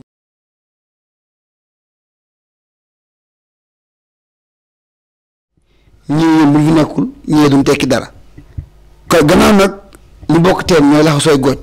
ñu waxtaan ku ci nekk jox sa morom cër bi mu moom mbër mi xam ni moom sportif la dafay am entraîneur am manager am président d'écurie noonu xam ni seen interlocuteur mooy CNG bi xam ni ñii yi ñëw di waxante ak ñoom ay mbooloo ñoo leen yebal te mbooloo yooyu ñoom ñooy datti tàggat yaram gi tax ñu samp leen foofa. ñu jox cër ndaw ñu leen yebal di leen déglu ak nopp bu xóot di leen bàyyi xel te di may nopp it seen i njàmbat. di ci jéem a wut solution. Malal mbëri jóg nañ fan yi ne fédération la ñu bëgg xam naa balaa ñuy génn ci point bi dinañ ci interpeller ministre bi mbiru fédération. ci réew mi CNG ci réew mi Malal noo ko gisee. non fédération xam nga amoon na. lu tax ñu dindi ko. du benn yoon de plus. waaw amoon na amaat ñu dindi ko. parce que booy xool làmb ji Ndakaaru rek lay xew soo ko déggee ci biir réew mi mbappat la wala drapeau chef de l'État. bëree nañu dem fële. bu dee ñu dem fële te loolu CNG mu ngi koy doxal kon donte dafa nekk structure d'exception nañ ko fi bàyyi parce que yàqul mu ngi defar parce que làmb ji bu fàtte ni ba Moussa Faye daan bëree Iba Mar Diop dañ doon samp ay poto takki buum ngay jéggi bëri amul géew gars yi di reculer nu mu leen neexee CNG moo indi géew CNG moo indi charte CNG moo indi protestant CNG moo indi nombre de minutes ci tous donc mi ngi jéem di ko réglementer li CNG di liggéey. loolu la fédération di liggéey kon soxlawuñu fédération li ñu soxla mooy dëgëral CNG bi ba noppi fexe ba CNG bi am gëdd ba noppi CNG bi dellu gëdd googu mu dellu ko acteurs yi ñu wegante réew mi jëm kanam. Ablaye lu ci mënti am war nañ ko structurer ndax lamb ay millions yu bari lay daj. pël bi ndax xam na lamb. 200 millions la ñu wax ku nekk ci combat Eumeu Sène ak Modou Lo pël bi dafa mel ne war na mën a wax tey ci lamb ji. En tout cas daal li ma gënaloon daal ma bañ ci wax parce que xam nga journalisme ay spécialisation la te man dama choisirul lamb ci sama spécialisation. non bàyyi da nga may jox li nga voilà suñu mbokk la moom nañu waxal waaw suñu nekk séeréer waaw parce que xam nga concertation yi boo xoolee conclusion yi nee nañ bëgg nañoo dem fédération mais waxtu wi ñu toll kenn pareegul nañu dox balaa ñuy demaat def fédération wala di ko dissoudre nañu dem ci li nga xamante ne moo fi nekk loolu tekkiwul ne lamb ji structuré wu ñu ko de lamb ji structuré nañ ko parce que dëkk boo région boo dem am na CRG. absolument département boo dem am na CDG. comité de développement la gestion de lutte comme ni muy amee fii moom moo am ci région yi moom moo am au niveau national. ba tax nag ku bëgg a tëgg làmb da ngay am autorisation di nga am li war a organiser làmb ji yëpp. waaye defe naa ne li ñu war a wax fi ñu toll nii te ñu nekk ci moo tax ñu créer ce qu'on appelle une commission juridique jox ko un éminent avocat mu nekk ci biir di réfléchir ci ay textes parce que booy changer doo njëkkee ci ay structures yi ci unité de base yi ngay njëkkee mooy école de lutte yeeg écurie yeeg dafa war a dem bu ñu bëggee mu dox ba nekk des unités économiques di def sport di def économie. maanaam on va repenser le statut juridique de ces écoles. voilà parce que bu ñu ko defee ci lay baax nga xam ne Matar Ba bu ne mooy VIP mbër mi dem signer 200 millions bu bëree au moins écurie bi am 50 millions. minimum jënd ay machines. defar ay menuisier atelier menuisier. atelier mécanicien ku mënta bëre nga jàngi métier. dem def loolu defe naa loolu bu ñu ci yeggee. ci la ñuy xam dëgg-dëgg dimension économique làmb lan la mën a andi ci réew. buur comme pël bi nanguwul wax ci làmb ji ñu jox la yow séeréer bi nga àdduwaat quelques cadeaux ci coow li nga xam ne moo wër làmb ji xaa da ngay pëlloog séeréer bi ci wet bi Matar Ba séeréer la du pël de. Bamba defe naa ni brèche bi ñu ubbi brèche bu am solo la brèche bu dëgër la parce que suñu mbokki internet rek ñu ngi say xam nga Sénégal yi dafa bëgg làmb xanaa rek fi may tëjee rek mooy benn bi laaj la benn bi jooyu xol la sama dernier laaj monsieur le ministre mooy le problème du roi des arènes problème mu couronne bi CNG nee na reconnaître wuñ ko waaye teewul ba tey couronne bee ngi dem ci làmb ji soxal waa làmb loolu bu tey Eumeu Sène bu subaa Balla Gaye bu subaa nangam dem na ba mbër yi jàpp nañ ne que bu ñu déggul roi des arènes sax man am ñu leen gënal te roi des arènes tey du titre boo xam ni CNG reconnaître na ko est-ce que yow sa département bokk na ci ay xalaat yoo xamante ne que toog ngeen xalaat ko pour gestuwaat li nga xamante ne que mooy problème mu couronne ba xam nag ngeen koy améliorer pour que mu mën a amal solo borom beneen bi ci des mooy monsieur le ministre xam nañu sa yërmande xam nañu sa mbaax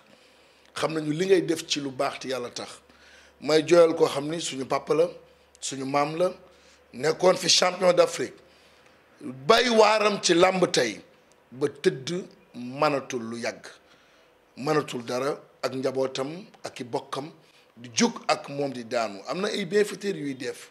waaye may ñaan monsieur le ministre ñu jàppale suñu papa Boy Bambara xam naa ni man nga ko xaj na ci sa xol waaye ñu jàppale ko waslu ci àq loolu laa ne woon cri de cœur la boo xam ni dama koy def man Bour Gueweul xanaa rek di la wax jërëjëfati Yalmin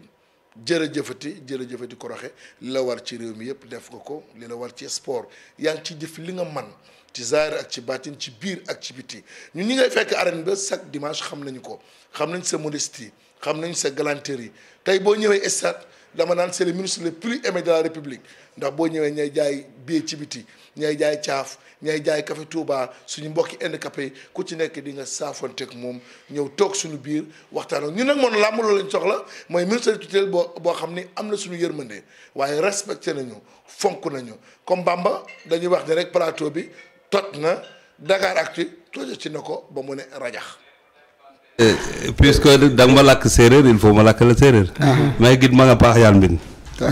donc li ma bëgg a wax ci li mu wax mooy Boy Bambara xam naa ne feebar yi ci oom yi la jàppoon. dama koy xamal rek ne je ne suis pas étranger ci appui yu mu jot première dame ba mu koy jàppale lépp dox nañu ci. du moom du beneen mbër même mbër mii nga xamante ne moom moo njëkk a interné fii. ba ñu mujj yóbbu ko Maroc Marième Faye Sall première dame yóbbu ko fa muy. Sakadior man mii maa ko njëkk a interné hôpital principal pendant presque 1 mois donc suñu njaboot lañu ci lañu bokk képp ku ci am jafe-jafe ñu mun laa taxawu dañ ko war a def parce que ay jullit lañu mais dañ ko war a def parce que pour ki ñi nga xamante moo ñu dénk lii ñu yor ñëpp xam nañu yërmandeem ci askan wi donc li mu wax defe naa ne. man mi ci sama bopp bu ñu fi yàlla bàyyee dinaa dem seeti ko parce que suñu wayjur la te ku marqué làmb Sénégal la kon mérité na attention ñëpp donc loolu yëpp nag ci discipline yi yëpp am na ñoo xamante bu ñu woppee doo ko yëg waaye bu ñu sañoon tey képp ko am jafe-jafe suñ la mënee taxaw ñu gis la taxaw la leneen li nga xamante ne nag wax na ko léegi muy mbiru roi des arènes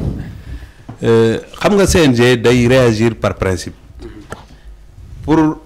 am roi des arènes normalement dafa war a am tournoi bu jógee ci village yi. yéeg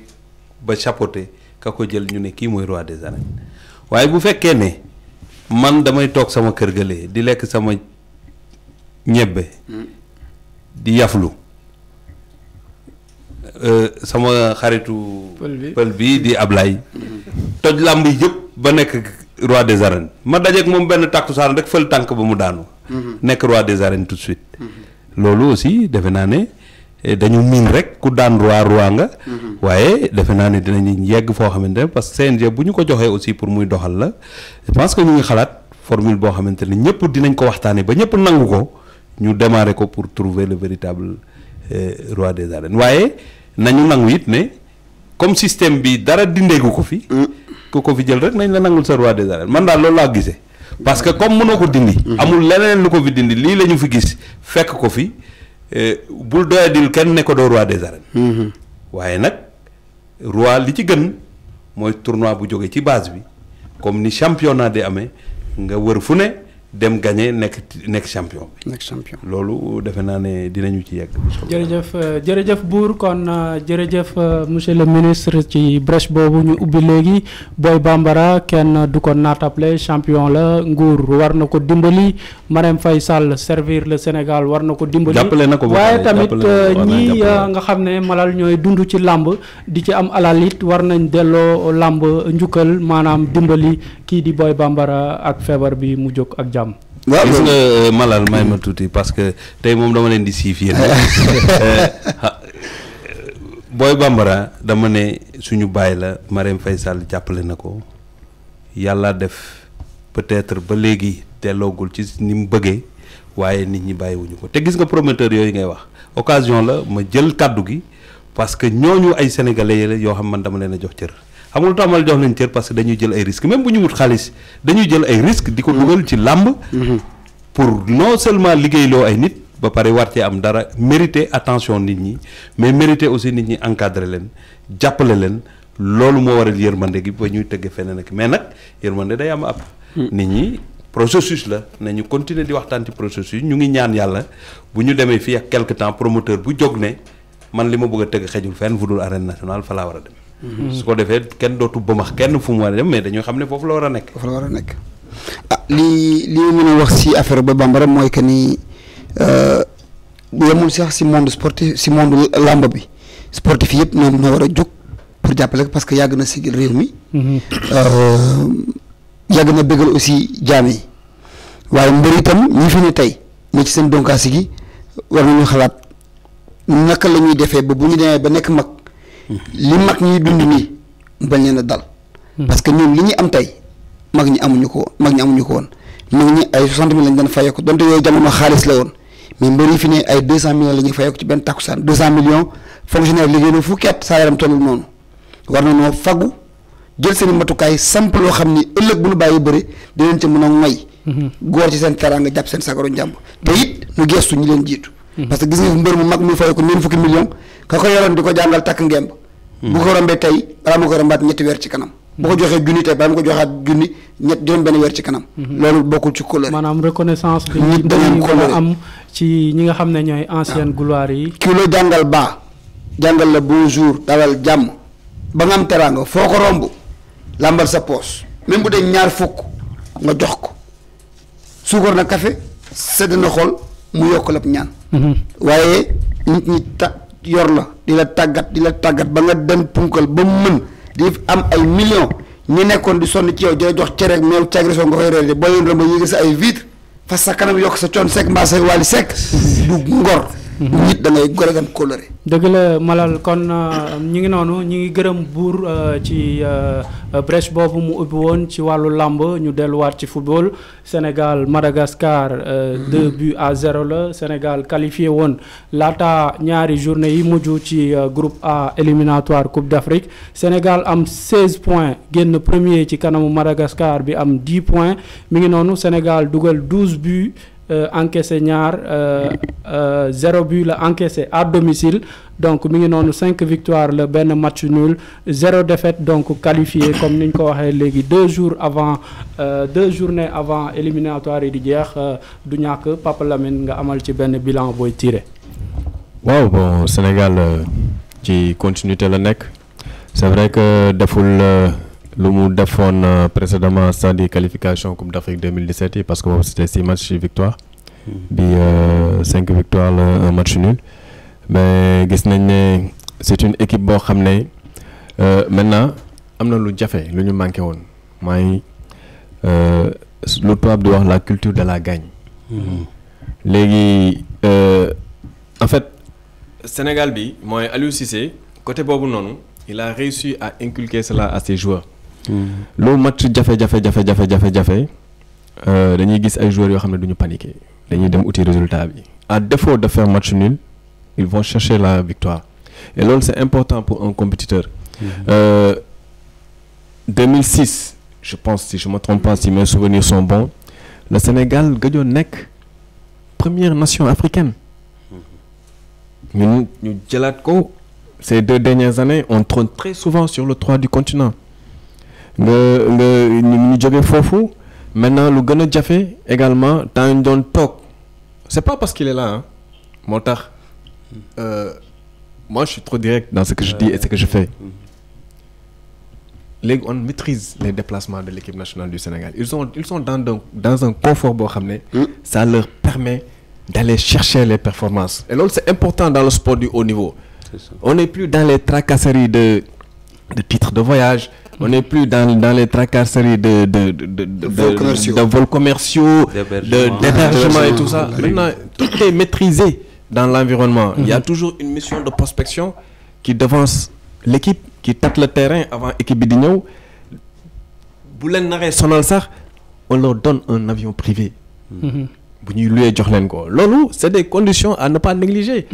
Un déplacement de l'équipe nationale coûte au bas mot si je me trompe le ministre me rectifie 200 millions. C'est clair hein? En titre de ménage. C'est important et loolu noonu tey gis nañ ne maîtriser nañu environnement boobu moo waral tey équipe bi di def performance yi tey bu ñu nekkoon ci ay tracasseries yi balaa ñuy yegg un pays de nelaw moo leen di sonal bu ñu ñëwee du ñu xam ne ñuy def ci terrain. Mais ils ont le temps de récupérer ils ont le temps de voyager très tranquillement dans un confort extraordinaire ils sont dans des hôtels 5 étoiles. Ce n'est plus 2 étoiles 3 étoiles maintenant ils sont dans un standing extraordinaire. non seulement conditions yi réunir na mais coowal prime monsieur le ministre duma non jeex na fi parce que am na charte boo xam ne c'est clair dans la tête de tout le monde une victoire pour un match officiel c'est un une victoire pour un match nul c'est un leer na nañ. mais le plus difficile c'est vrai qu'il faut savoir la charte maîtriser ko mais fexe ba anticiper. ci mobilisation moyens yi. pour que bu match bi jeexee nga mën a def li nga war a def. absolument. monsieur le ministre waa régie ñi ngi may jox ñi ngi may def signe ne ma am na élément bu disponible match Sénégal Madagascar ak match Sénégal Mali amical la ñu seetaan ko dellu si waat ci plateau bi.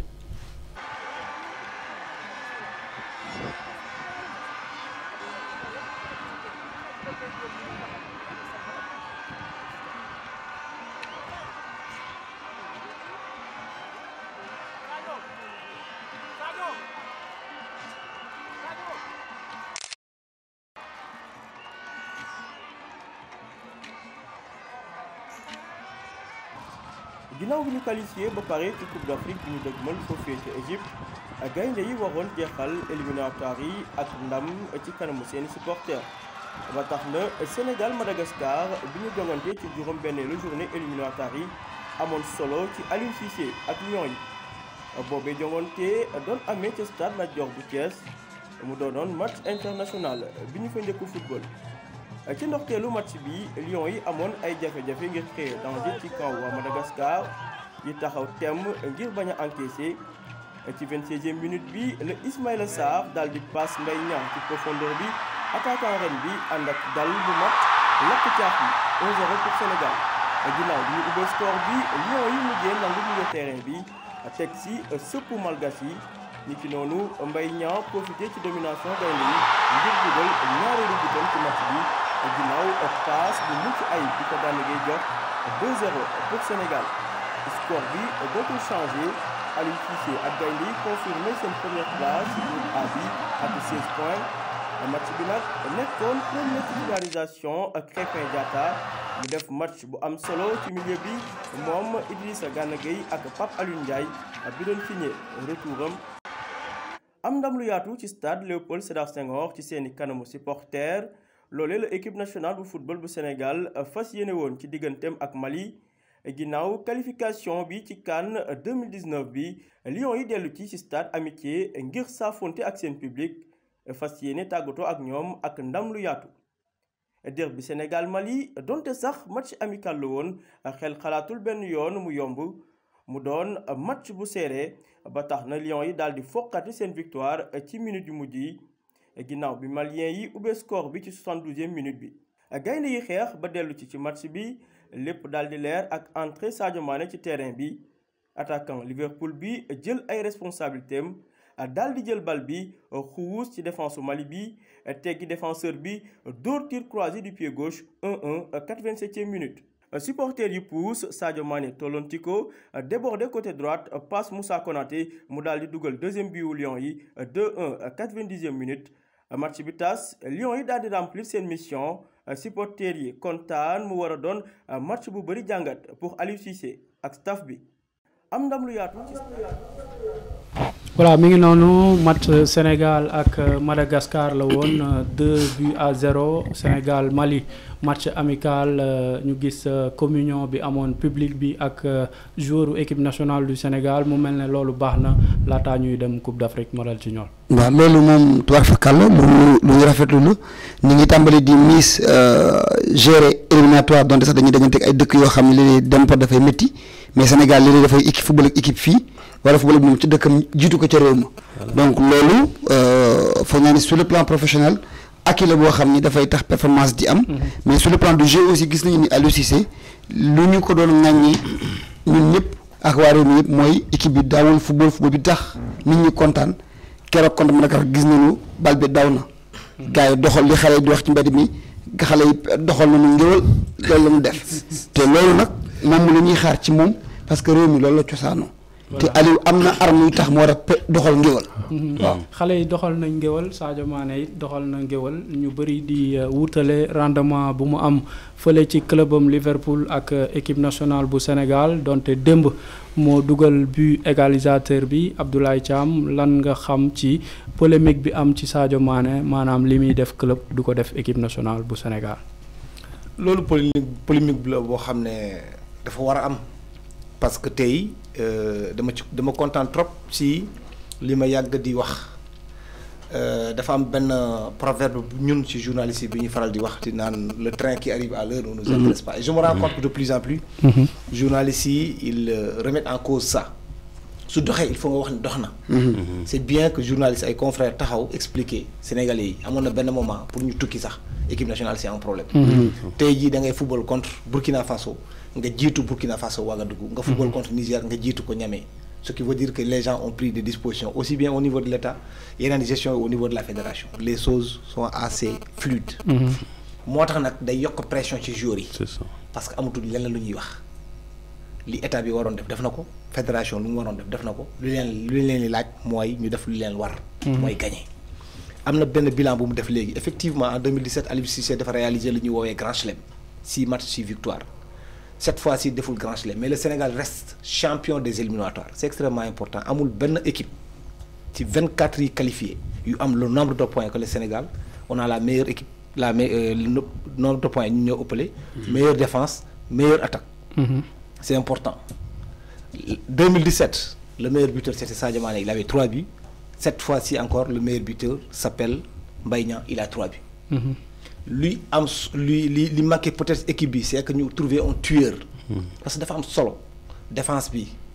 alhamdulilah au niveau du gardien on a même aujourd'hui l'embarras du choix des problèmes de riche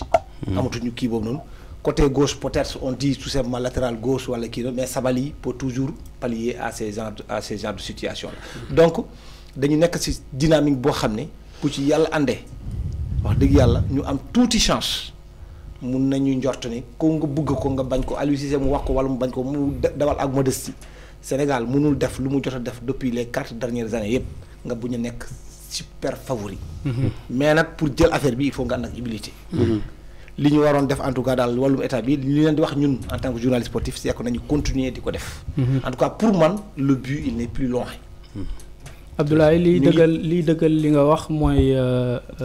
kii di Malal Junior wala Papa Lamine du ma seetaan ci loolu bi ñu joué ak Soudan fii benn samedi la woon je pense Sénégal moo jiitu Soudan ñoom dañoo mujjee am retard de vol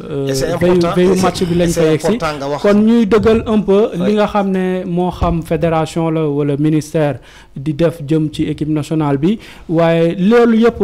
Abdoulaye balaa may ñëwaat ci yow buñ koy def mu doon ay millions wala ay milliards te Sénégal amul trophée monsieur le ministre dina xaw a tey xel tamit. xam nga nag sport man ni ma ko jàppee mooy du da ngay def milliards pour am trophée kese. c'est vrai que mën nga am objectif trophée mais sport moo nekk investissement. boo bëggee yenn performance yi il faut nga élever le niveau de la préparation le niveau de la participation réunir toutes les conditions de performance defe naa ne bu président Macky Sall ñooy ba léegi loolu réglé nañ ko parce que l'État ci décision kilifa réew mi joxe na ndigal pour ñu créer les conditions de performance waaye ñi ñu ko seqal aussi muy la fédération nangu nañu ànd ak état bi defi prospection mais fédération la boo xamante day maîtriser compétition bi muy dem. dana xam sur le plan administratif ce qu'il faut. loolooy tax ñu ni tamit ñu mën leen a topp ci loolu pour réunir toutes les conditions te lim la wax on le fait pour le Sénégal moo tax bu ko ab sénégalais surtout ay kilifa ci wàllu taskati xibaar jëmale ko ci tàggat yaram waxee loolu daf ñuy gën a ñaax pour ñu gën a taxawaat li nga wax nag dëgg la parce que ku joxe dépense nag des fois ngay xalaat li nga bëgg a añee mun ngaa dem marché nag doo gis li nga bëgg a jënd waaye quand même nag ki joxe dépense su 10 000 mënut a bokk ak ku joxe dépense su 1000 francs ki joxe 10 000 am na droit ne ganaar boo moytul ganaar lay añee waaye ku joxe 1000 francs nag bu ne ganaar lay añee mu ngi erreur moo tax man dama déglu Sadio Mané ba pare am xol bu sedd parce que bi mu matché ba pare am na ku ko interviewé ci taskatu xabaar yi mu ne ñun demuñu Égypte pour defi figuration dañuy dem parce que coupe bi la ñu soxla xam nga compétiteur bu réagiré noonu ba pare statistiques yëpp wane nous sommes la première équipe africaine éliminatoire yi jox ñu point yoo xam ne benn équipe amu ko mais dafay jaadu ñu ami ambition tout en restant dans le domaine du sport nga xamante ne les paramètres ne sont pas maîtrisés à 100% mais jàpp naa ne Sénégal fii ñu toll nii ak fi mu toll ak li état bi def li fédération bi di def joueurs yi farlu Aliou Cissé def ci ñoom la culture de la gagne suñu yàlla dimbalee bu ñu demee Égypte war nañ faa mën a jëlee ndam loolu nag suñu ko waxee war nañu ko wax parce que boo defee micro trottoir wala enquête ci réew mi sénégalais yi gisatuñ lu dul coupe loo fi mën a gañe nag ak foo ci mën a toll te coupe bi ñëwul guur dina chevé lay nekk mais ñoom si seen bopp sax dañ koy wax à juste raison te ñoom ñoo la gën a bëgg coupe bi ñoom ñëpp dañ la koy wax léegi il se cache plus kon nag li des mooy nañu continuer nii bañ a changer de fusil d'épaule parce que mënoo permettre bugg a jouer ci Botswana wàcce fa ci à 10h wala jouer à 16h dama leen di remonter li tax ñi njëkk a louer avion bi ñuy dem Botswana la suñ jëluloon avion bi temps boobu dafa am Ebola président Macky Sall war a voyager ne daf ñu jox avion dugg vol commercial ce qu'on n'a pas accepté en tant que gouvernement parce que sinon da ngay dem jaar ñu lay teg ay kii di la jéem a di la tester ñu ne ko jëlal avion bi jëlal sa avion mais dimbale ñu am avion mu ne ñu ñaata ñu wax ko 200 millions la mu joxe ndigal pour ñu luy avion bi looloo tax ñu dem fa 2 jours avant entraîner 2 fois dajeek Botswana gagné ko foofu kon loolu moom mooy li nga xamante ne moom moo am chance bi Sénégal am sportu Sénégal am ko mooy am nañ président bu bëgg sport bu xam liy sport te nangoo jàppale sport. Papa Lamine Coupe d'Afrique day passé de 16 équipes à 24 mu mel ne jongante yi dina ëpp na mu daan amee ndax jël Coupe d'Afrique ci atum 2019 bi dana yomb. waaw du yomb parce que day am beneen tour de plus booy def parce que bu muy nekk 16 équipes après match de poule directement quart de finale la maintenant 24 équipes c'est sûr que tu vas disputer les 8e de finale. Aliou Cissé ci boppam moom nee na équipe bi nar a gagné Coupe d'Afrique 2019 bi moom équipe boobu mun na taxaw ne elle est championne d'Afrique moo gën ci Afrique parce que 24 équipes lay doon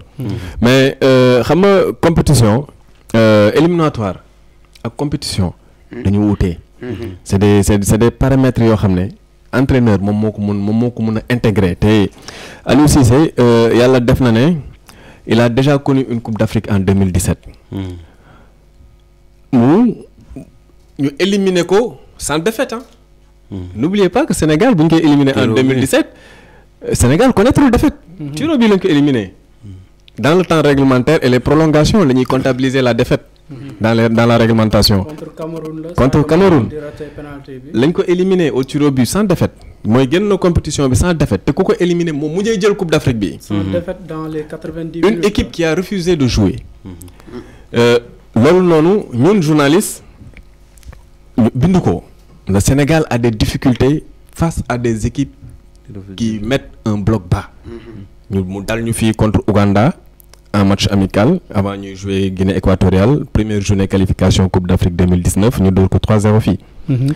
Cissé moom ci boppam reconnaître na ne cette équipe a des difficultés quand l'adversaire garde le bus. mais pourtant Pape Lamine bu ñu dellusee ci éliminatoire yi Sénégal équipe yu mu taseel yëpp aller-retour ku nekk dugal na la 4 buts contre Soudan 3-0 fii 1-0 fële contre Guinée équatoriale 3-0 fii 1-0 fële contre Madagascar mu dóor ko fii 2-0 dem foofu nul ak moom 2-2 par coïncidence ñetti équipe yi mu bokkaloon poule yëpp dugal na la 4 buts kon tey mënuñu wax problème mu attaque bu équipe nationale mais balaa may ñëwaat ci yow Malal Junior égyptiens yi wala marocains yi wala tunisiens yi maanaam suñu mbokk naar yi saa yuñ ko amalee seen dëkk rek jël nañ ko fa. waaw loolu dafay dakk. waaw loolu la. loolu day dakk man loolu laa gëm. loolu ful la affaire bi dafa war a jeex ren parce que ñun bi ñu mujjee Égypte 2006 demi-finale la ñuy éliminé. et de quelle façon. équipe boo xam ne Diomansy daf ko am añu ba lànk ñu du ko siffler parce que stade ba y avait 80 000 personnes. boo xool 75 000 yëpp ay égyptiens la ñu woon. ren nag am nañ équipe boo xam ni bu ñu nekkee siffler penalty sax war nañ ko mën a laaxarti d'une autre manière parce que équipe bi boo xoolee comportement par comportement elle est bien outillée en défense tubaar fa kàlla ña fa nekk lañ leen doyee mat nanu ko ci digg ba amoon na lu fa manqué woon ñu ko doon wax gaa ñu nangu ko ñu ñàkk ko nangu am na lu fa manqué woon li fa manqué woon Aliou Cissé indi na ko. Crépin Diatta ngay def allusion. mooy pas Crépin Diatta parce que boo nee Crépin Diatta da ngay personnaliser débat bi. mais un milieu de terrain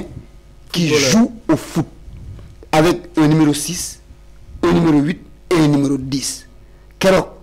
ñëpp on a été tous surpris de voir Pape Alioune Ndiaye transformé en numéro 6 Gana en numéro 8 Crépin en numéro 10 ñoom ñett ñëpp boo la xoolee dañoo bokk benn ADN c'est des joueurs techniques avec le ballon. moo ci loo ci gis les attaquants ont été suffisamment alimentés suffisamment servis ñu la xas taaxi ay bal yu baax la ñu leen jox ñu dóor ci poto yi di dóor ci kaw góol bi loolu mooy fulla léegi nag mu des ci kanam ñoo xam ni mën nañ leen méngale ak i boucher. maanaam dañuy gëmm sax di dugal am nga benn muy Sadio Mané am nga ñaar Mboy Maïna am nga ñett Diao Baldé am nga ñeent Moussa Konaté Ismaïla Sarr loo ci yokk tuuti rek nga am équipe boo xam ni c'est une équipe parfaite colonne par colonne. donc gagné rek moo des suñu toll nii. Abdoulaye Coupe d'Afrique ñu bëri jàpp ne champion d'Afrique kenn du ko décréter et que le fait que ñu jàpp ne Sénégal année bi mooy année bi muy jël coupe mën na doon handicap un peu ci équipe bi ndax avis boobu da nga koy partager. non xam nga décréter bi moom mënul ñàkk quand tu vas soo defee éliminatoire yi ñu def il a parfaitement raison éliminatoire ça n'a rien à voir avec la compétition loolu dëgg la. mais gis nañ ko aussi 2017 man je pense que Sénégal amoon na équipe bu war a remporter Coupe d'Afrique jusqu'au moment où je parle du ma ci dindi virgule. pour man on a perdu la CAN parce qu'on n'a pas joué contre le Cameroun. C'est clair Camerounais yi entraîneur Hugo Bross yéen ñëpp vous étiez là-bas. moom moo taxaw devant ñëpp ne amul lu mu mun a teg pour xeex contre Sénégal lu mu mun def mooy yóbbu ko tiro bi gagné ko. su ma xamee loolu nag c'est pourquoi man j'ai eu à reprocher à Aliou Cissé loolu. manque d'audace bi. benn moment entraîneur day am plus d'audace. absolument jël plus de risque. yokk attaquant wàññi sax doo am nga jël parce que xam nga ne Sénégal généralement ci wàllum tir bi nekkul benn équipe bu si faral di génn. Abdoulaye temps bi ñu cëraloon mi ngi waaj a jeex monsieur le ministre xanaa kon fi ñuy daanalee rek ci point bi mooy tey ji lan ngeen di xaar ci Aliou Cissé ak fédération ak yan objectif ngeen leen di assigner jëm ci Coupe d'Afrique boobu. du ma ko tontoo ni nga ko abordé parce que tey man li tax ma mën a comprendre situation bi mooy fédération délégataire de pouvoir la di gunge Aliou Cissé muy sénégalais comme ñun boo ma laajee li sénégalais yi bëgg te ñun ñu nekk ci biir sénégalais yi. mooy ñu am li ñu manqué. mooy Coupe d'Afrique kon nañ ñu ci liggéey entraîneur bi liggéey ci joueurs yi liggéey ci état bi di ci liggéey fédération liggéey ci journaliste sportif yi jàpp ci te sénégalais yi aussi. di critiquer critique yu yokk bañ di critiquer critique yoo xamante day wàññi doole équipe parce que nag équipe nationale patrimoine national la tey xel dal na boo gisee léegi bu ñu qualifié pour coupe du monde wala coupe d'Afrique du am liesse populaire c'est parce que dañoo am équipe boo xamante jàpp nañ ne qualification jéego bu ñu war a mën a réussir la kon nag pour satisfaire nit ñi nañu tënku ci Aliou di li muy wax Aliou Cissé parce que mu ngi ci liggéey nëbatuwul mu ngi liggéey pour fi mu jëm mu am fa li mu bëgg xale yi ñu ngi liggéey pour bu ñu demee jël coupe bi kon ñun tamit dañ leen war a gunge ci loolu avec beaucoup de sérénité avec beaucoup de respect loolu la ñu war a def te ci loolu la ñu tënku pour que bu ñu demee chance yëpp ñu mettre ko de notre côté effectivement pour mën a dem jusqu'au bout de cette compétition bu ñu ci génnee qualifié waat coupe du monde. pour dem monsieur le ministre ngir remercier la ci ñëw bi dinaa la joxaat kàddu bu mujj bi Malal tey boo doon tàggoo lan ngay tàggoo gannaaw waxtaan bi fi jëpp ci suba ak léegi. ñaanal réew mi jàmm ñaanal aussi ñi fi nekk jàmm ñaanal aussi Dakaractu jëm ca kanam. parce que du ñàkk nga def seede tamit ci ministre bi ndax lii yombul mu teew fii ci plateau Dakaractu ngir sama jëmm ji. waaw ñun suñu waxee monsieur le ministre dañuy def forme yi mais bu ñu nee Matar Ba la ñu ne suñu copain la. parce que jafe na ci réew booy dem mission toog ak ministre des sports bi ngeen toog ci au bord de la piscine teg ataaya di waxtaan ba ñëw Allahu akbar fajar doy na exemple ça veut dire beaucoup de choses. Papa Lamine ana lan ngay tàggoo. waaw di remercier ñu ma bokkaloon plateau bi Malal Abdoulaye Thiam et le ministre Matar Ba moi je le surnomme le trait d'union. Trait d'union xam nga day relier ñaari mots. mais moom day relier toutes les disciplines sportives. et du man maa ko wax c'est des gens yoo xam ne on les voit à la télé on les lit dans la presse qui disent ça loolu la ñuy xaar ci njiit parce que costume bi mu sol nii da koy sumi ëllëg. c'est ça après nettali bi. moo war a rafet. te mii ci tànk boobu noonu man je l'encourage en tant que ministre des sports fu mu teg tànkam mu bañ ko fa tegi continuer faire sa mission comme il la sent et d'une manière très professionnelle. sport Sénégal jëm ci kanam l'autre chose tamit bu may tàggoo mooy voilà Coupe d'Afrique 2019 mu ñëw Sénégal suñu armoire bi dafa vide de amul dara yaa yéen tout amul dara. Abdoulaye en quelques mots lan ngay tàggoo. non ñaan bi boobu la il faut que yàlla jàppale ñu wax dëgg yàlla ñu remporter Coupe d'Afrique parce qu'il y a eu tellement de symphonies inachevées. Et depuis 1965 68 li ñuy wax ni loolu la ñu waxoon on avait la meilleure équipe en 65 on avait la meilleure équipe en 68 on avait la meilleure équipe en 86 la meilleure équipe en 90 oui vieillissante en 92 2000 on aurait dû prendre 2006 c'était encore notre coupe 2012 donc il y en a tellement eu que pour cette fois-ci quand même il y a eu beaucoup de choses loo xam ne surtout ci Sadio Mané bi ngay far di wax à chaque fois bu ñu amee vedette bi dafay am lu muy mel. yàlla nag moom may na ko loo xam ne mayu ko ñeneen ñi. dafa nekk personnage bu introverti.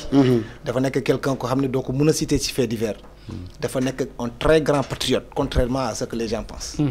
kenn gënu ko bëgg réew mi et ça se voit ça se sent. donc li ñu leen ñaanal mooy que sumb nañu yëf yi depuis très longtemps une équipe qui est née depuis 2012 à Londres. avec Aliou Cissé bien sûr et feu Karim Séga Diouf ñu ngi continuer di wéy tëjuñu ko ñu ngi ubbi di indi yeneen joueurs ñu ngi ñaan yàlla rek yàlla vraiment sutural ñu parce que peuple bi moo ko soxla tey ji nekkutul sax affaire de ministre bi moo fi nekk wala l'état bi moo fi nekk wala fédération bi mu liggéey mais c'est le peuple qui le mérite le peuple sénégalais on a trop longtemps attendu. Monsieur le ministre balaa ngay tàggoo ñu jox kàddu Bour Guéweul depuis régie mu tàggoo moom it ci jataayu waxtaan bi la bokkoon donte teewul fii ci plateau bi. voilà kon kii di Bour Guéweul disponible kon ñu jox monsieur le ministre sa kàddu bu mujj nga tàggu ñi ñu doon seetaan ak bu amee ay projet yu nekk suñu kanam ci Macky 2 tamit nga siiwal ko. waaw dama lay sant rek di sant le président de l'ANPS mon frère Abdoulaye di sant Malal di sant monsieur Ndour moom tamit suñu xarit la li ñu gisee bariwul mais j'ai beaucoup de respect pour lui. parce que xam nga tàggat yaram bu ñu la ko dénkee ñu mel ni yéenay tax nit ñi xam li ñuy liggéey.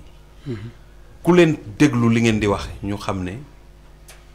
ku leen topp sport dina jëm kanam parce que waxu leen pour yàq. mais da ngeen di wax li dox li doxul ngeen souligner ko pour ñu rectifier defe naa ne loolu moom la ñu liggéeyee ba ñu fi nekkee ba léegi moo tax fu ma jotee félicitation dama koy partager avec l'ensemble de la famille du sport famille sportive bu Sénégal nag. ñun ñëpp ay xarit lañ parce que on a le même virus bi ñu am mooy bëgg suñu réew. bëgg tàggat yaram nga nekk ministre nga ñàkk a nekk ministre nga nekk journaliste nga ñàkk a nekk journaliste on se rencontrera autour de li nga xam ne mooy suñu passion. kon bu ñu yàlla boole ci liggéey lii rek lañ mën a def yow nag sant la lay def parce que sama rakk nga. sama rakk nga ku am yar nga daje nañ fu ne nag ci Sénégal ak feneen mais man fu ma la fekk liggéey laa gis ngay def. boo ko defee pour ñu gisaat la sax il faut ñu woo la ba xam foo nekk en tout cas neex nga liggéeyal te yaa ngi def liggéey bu am solo ci réew mi ci topp équipe nationale yi toute discipline confondue pour partager l'information avec toute la population sénégalaise kon dama leen di ñaanal rek yàlla gën a ubbi bunt yi yàlla kattanal leen ngeen gën a góorgóorlu pour seen réew parce que li ñu dajale li ñu ëpp solo moo ñu dajale muy Sénégal li ci des nag mooy am xel mu dal ci fi ñu jëm Aliou Cissé ñu ngi koy encourager les jeunes lions yi nga xam ne ñoo ci nekk di encourager la fédération le chemin va être difficile mais il faut ñu mën a déglu nit ñi ku wax loo mën a jëriñu jël ko loo mënta déglu bu mu la tardel mais nag na nga ko bàyyi xel parce que bu ñu la yëkkalee fenn da nga fay bañ a daanu li ci des mooy tey fi ñu jaar yëpp ay exemple lañ échec yi ñu am yëpp daf ñuy servir d'exemple moo tax restons concentrés respecter adversaires yi yëpp di résoudre les équations les unes après les autres loolu moom mooy tax ñu dem au bout de la compétition te loolu benn nit mënu ko c'est un ensemble de jàpp naa ne sénégalais yëpp ñay dem Égypte ak ñiy des ci réew mi ak ñiy seetaan yëpp dinañ joxante loxo pour cet objectif là nekk objectif boo xam ne day bëggal réew mi loolu nag bu ma ko waxee yemul ci football rek parce que toutes les disciplines ñu ngi def jéego yu am solo te loolu liggéey la boo xamante ne fédération yaa ngi koy def état baa ngi leen ciy jàppale te bu ñu continuer nii li ñu namm ci sportu réew mi dinañu ko ci am li ci des nag moom mooy di sant directeur u borom kër gi Dakaractu Serigne Diagne ak ñi fi liggéey yëpp di beral nag no jigéen ñi parce que mars jeexagul te ci seen weer la ñu nekk di leen ñaanal yàlla ñoom itam yàlla kattanal leen di ñaan daal jàmm ci réew mi ñu éviter les polémiques inutiles parce que ça ne mène à rien du tout li nga xamante ne moom mooy defar na ci ñëpp tënku su ko defee Sénégal dana dem kanam di ñaanal nag sport bi yàlla nañu yàlla ñàkk ba bu ñu dugg ci débat politicien secteur bu fi tardé débat politicien moo ñu tardé débat politicien nag du débat buy defar parce que da ngay gis lu ñuul ne dafa weex nit ñi boo gisee lu weex da nga naan dafa weex bu ñuulee nga ne dafa ñuul loolu la nit mën a nangu te loolu defe naa ne ni sportif yi taxawee ak kilifa yi ci ne def nañ la part des choses avec le champ politique et le champ sportif bi nga xamante ne ñun ñëpp ko bokk kon maa ngi sant ñëpp di féliciter nag le président Macky Sall parce que li ñu fi wax yëpp ci ndam li ñu fi wax yëpp ci prise en charge des conditions